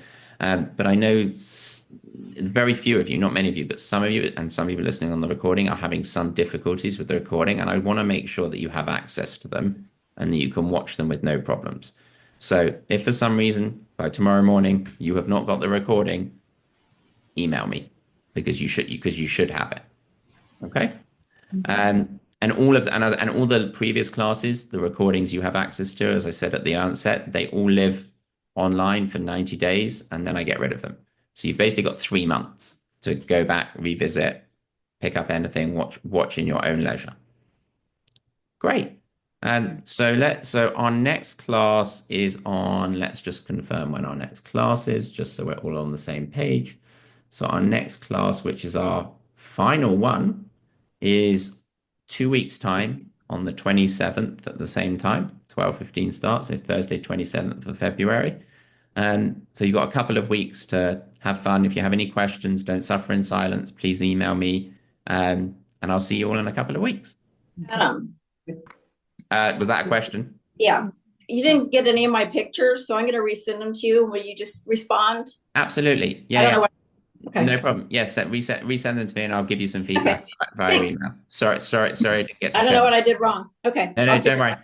Okay. Adam, will you be offering another class after this one? Yeah, I think if the appetite is there, then it generally happens where I start with a group and then they want to continue with another tranche of 4 lessons. Like the 4 lessons is usually like 2 to 4 lessons, but I think for this class, I would probably do another tranche of 4. What I probably do is we finish at the end of February. I give you guys a couple of weeks to digest, to sort it out, and then a couple of weeks later we can start the next batch of classes. Yeah, if the interest is there, Carrie, like I require a minimum number of people. It's usually 10 to 12 to run the classes. And we've got a lot of people who are on this. A lot of people are listening to the recording as well. So maybe when I send out the recording, I will just gauge appetite to continue as this group. I think it's a really nice working group, and you guys can just respond to me and say, yes, I'm interested. And if we have enough people, then yeah, I'd be delighted to carry on teaching you all. Awesome. Thank you. Great. And I should say, if any of you need one-on-one help, especially those of you with a computer, I also do tons of one-on-one work because everyone's computer is set up or iPhone setup is slightly different. And in that way, I can kind of answer your specific questions. Usually within a 2-hour period, I can pretty much get everything sorted for you, which I can't do in the settings of a group class because it's not fair to the group for me to just focus on one person's needs. Yes. Okay. Yes. So nice seeing everyone, and I will see you all in a couple of weeks.